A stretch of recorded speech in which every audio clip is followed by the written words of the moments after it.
뉴스 뒤에 숨은 이야기 백브리핑 시작합니다. 첫 번째 브리핑, 믿어야 되나입니다. 아프가니스탄을 다시 장악한 탈레반의 각종 일상들이 소셜미디어를 통해 공개되고 있습니다. 먼저 헬스장인데요. 각종 기구를 이용해 운동을 하고 있습니다. 자, 이 기구 광배근이라고 하죠. 이 등판을 넓히는 데 효과적인 기구인데 영 자세가 좋지 않고 무게를 이기지 못해 딸려가 버리네요. 또 한쪽에서는 바벨을 들었다 놨다 하고 또 다른 한쪽에서는 하체 운동도 하는데 얼핏 봐도 장난처럼 보이죠?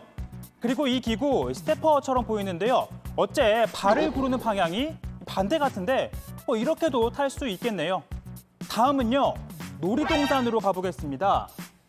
범퍼카를 타면서 한바구음을 짓고 있고요.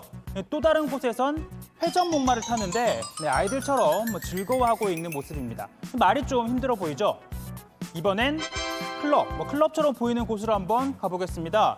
신나게 몸을 흔들며 춤을 추고 있는데요. 이 스텝이 꽤나 화려한데 이 탈레반의 춤 실력 어떤가요?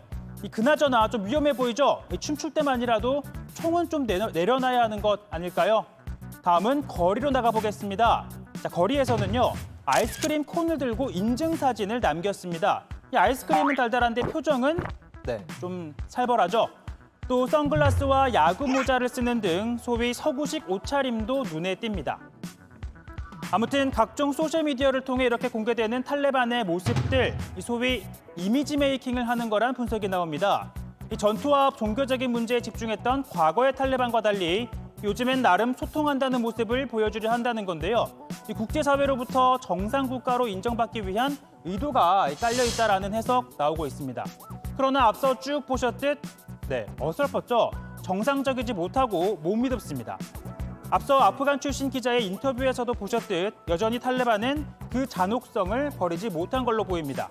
그러니까 이 탈레반이 정령 합법정부로 인정받길 원한다면 어설픈 이미지 만들기에 시간 쏟지 말고 여성 문제와 인권에 대한 실질적인 보장 방안을 이 국제사회가 공감할 수 있는 수준으로 내놓는 것, 이게 우선되어야 할 겁니다.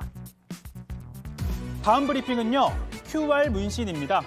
요즘 신분증은 안 가지고 다녀도 이건 필수입니다. 식당이나 카페, 마트나 백화점, 심지어 해수욕장에 갈 때도 필요한 건데요. 그렇습니다. 바로 QR코드인데요. 해당 공간에 방문했다는 사실을 남기는 것 외에도 외국에선 요즘 백신을 맞았다는 걸 확인하는 수단으로도 활용이 되는데요. 유럽연합이 대표적입니다.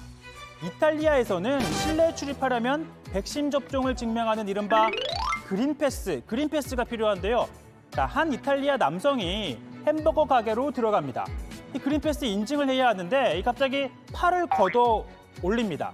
그러자 이 이탈리아에서 유효한 인증이다, 이런 확인이 됩니다. 어떻게 이게 된 거냐고요? 그린패스 QR코드를 팔에다가 문신으로 새겼기 때문입니다.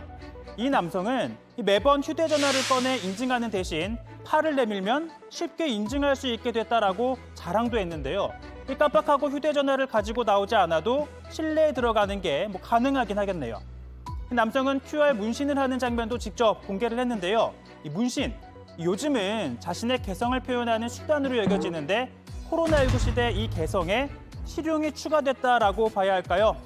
그런데 걱정스러운 건 백신 여권이라고도 불리는 자신의 QR코드를 다른 사람에게 훤히 보이는 곳에 새겨놓고 게다가 또 이렇게 소셜미디어에도 올리면 자칫 악용될 수도 있지 않을까요?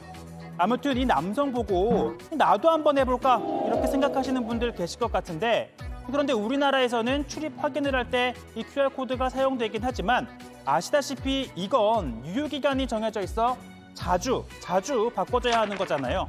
그러니까 문신을 수시로 새겼다가는 출입은 못하고 문신만 남는, 그러니까 엉뚱한 결과만 나올 수 있다는 점 명심하셔야 할 겁니다. 오늘 백브리핑 여기까지입니다.